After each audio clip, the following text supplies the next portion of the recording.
नमस्कार दोस्तों। दोस्तों आज बात करेंगे मिसेज़ के बारे में। ये नाम है नई फ़िल्म का जो कि जी5 पर आई है। ये फ़िल्म पहले फ़िल्म फेस्टिवल में रिलीज़ हो चुकी है और अब ये ओटीटी पर आई है। इसकी डायरेक्टर हैं आरती कड़व।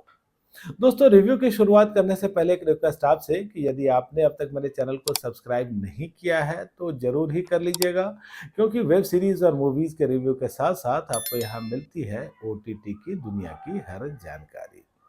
और दोस्तों यहाँ जो कहानी है, ये है एक अरेंज मैरेज की कहानी और हम देखते हैं ऋचा को एक डॉक्टर से मिलवाया जाता है शादी के लिए, फिर दोनों में थोड़ी-सी करीबियाँ बढ़ती हैं और दोनों ये तय कर लेते हैं कि अब वो शादी करेंगे। फिर शादी उनकी हो जाती है, लेकिन जब ऋचा ससुराल पहुँचती है, तो उसको ये पता चलता है कि जो उनका परिवार है, वो थोड़ा पुरातनपंथी सोच का है, जहाँ महिलाओं को घर का सारा ही कामकाज सौंप दिया जाता है और ये उम्मीद की जाती है कि जो महिला है, उसका काम तो घर परिवार को सँभालना है और जो पुरुष पात्र हैं, उनकी सुविधाओं और उनकी इच्छाओं का ख़्याल रखना है।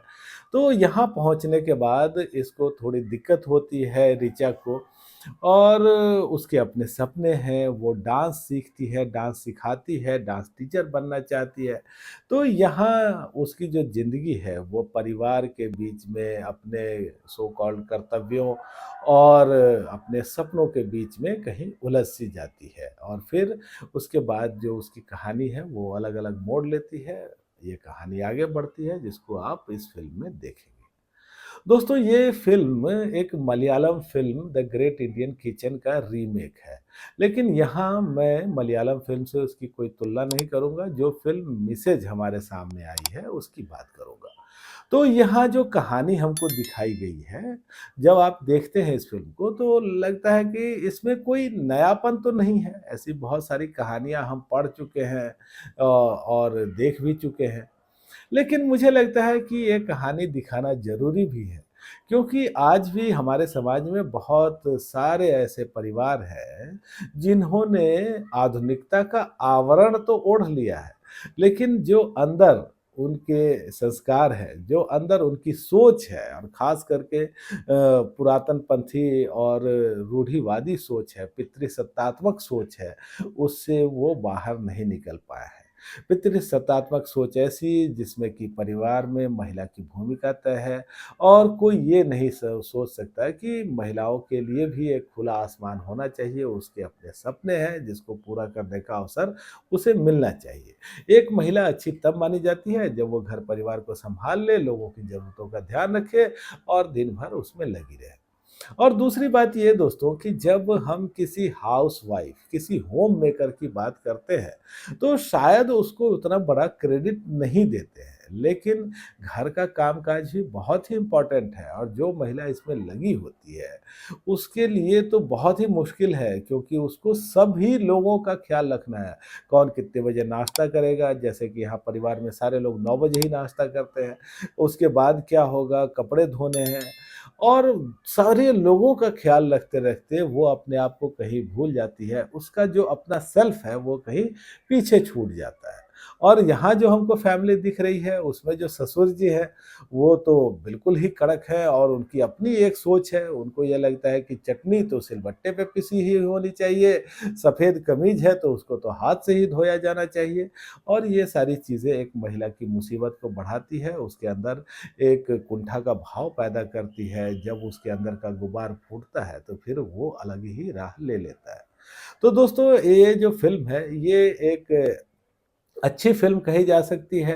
एक ऐसे विषय की फ़िल्म है जो अधिकतर परिवारों को टच करती है और जिस तरह से यहाँ ऋचा के संघर्ष को दिखाया गया, उसकी कहानी को दिखाया गया है, वो काफ़ी अच्छा है। आप बहुत ही डिटेल में ये जानते हैं कि एक महिला के साथ क्या-क्या दिक्कतें हो सकती हैं और जो उसकी सोच है, जो उसकी खुशियाँ हैं, वो कहीं किनारे रह जाती है।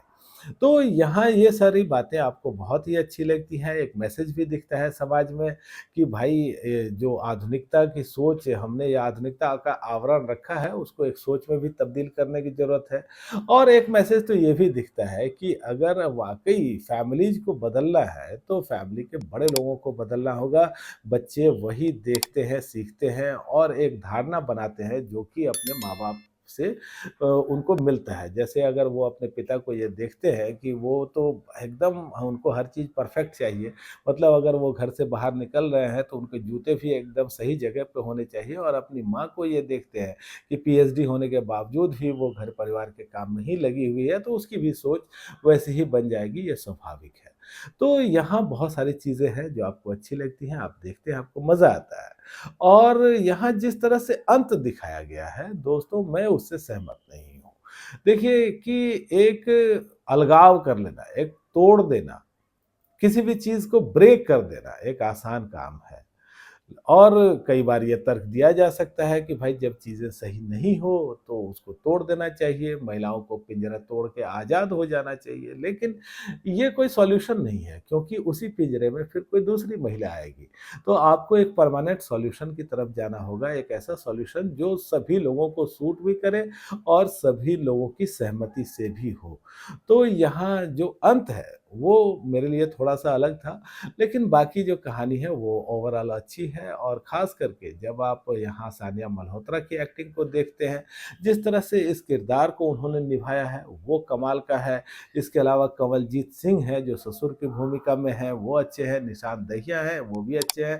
तकनीकी तौर पे ये फ़िल्म अच्छी है, साफ-सुथरी फ़िल्म है और मुझे लगता है कि दोस्तों अगर आपके पास वक़्त हो, तो इसको आप ज़रूर ही देखिएगा। करीब डेढ़ पौने 2 घंटे की फ़िल्म है, लेकिन आपको एंटरटेन करेगी, थोड़ा सरप्राइज़ भी करेगी और जो मेरी रेटिंग है, वो है 5 में से 3 की।